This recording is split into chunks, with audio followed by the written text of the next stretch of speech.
आजो श्री रामपुर नगरिया ने हाल सखिया चारो दूल्हे हावे सखिया चारो दूल्हे हावे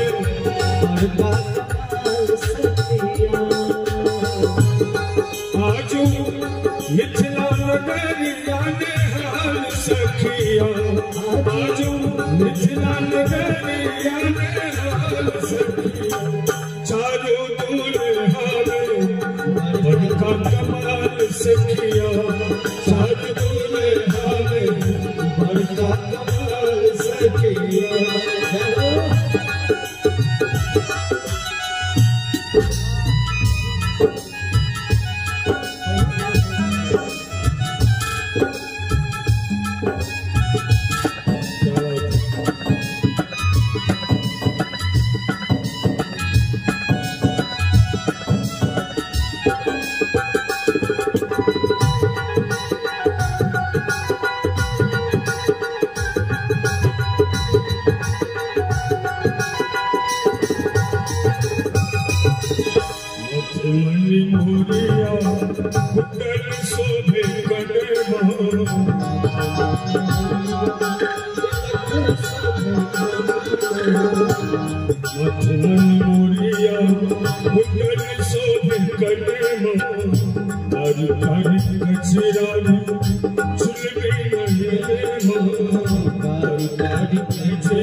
भाल चंदन शोभे इनके लाल सखिया भाल चंदन शोभे इनके लाल सखिया चारो दूल्हे हावे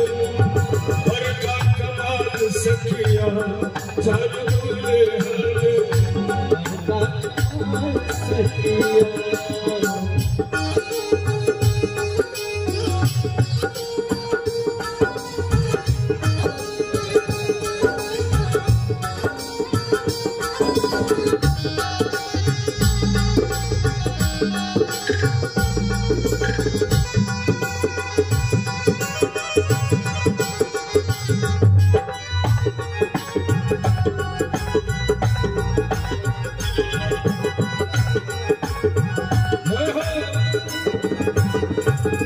श्यामल श्यामल गोरे गोरे छोरिया जहाने रे श्यामल गोरे गोरे छोरिया जहाने अखियों न देखनी सुनरी कहानी रे सुना झुक झुक जीवे चोरा चोरी के निशान सखिया झुक झुक जीवे चोरा चोरी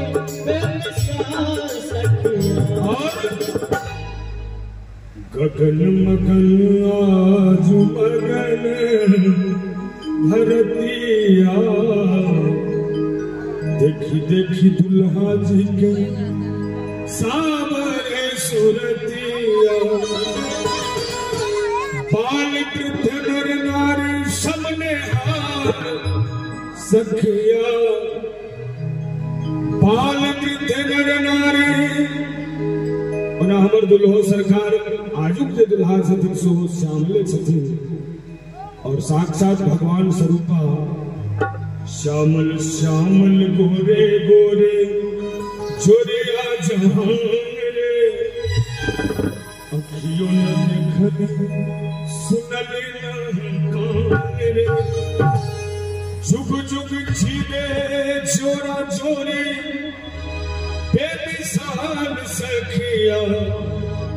एक बार चाची हो सकने ताने बजा न दियो दुल्हा सरकार ने चारो दूल्हे हावे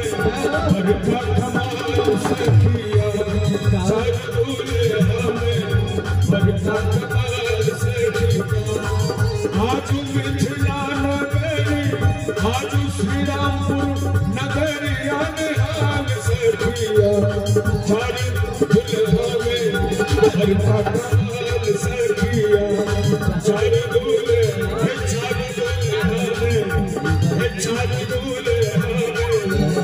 चारो दूल्हे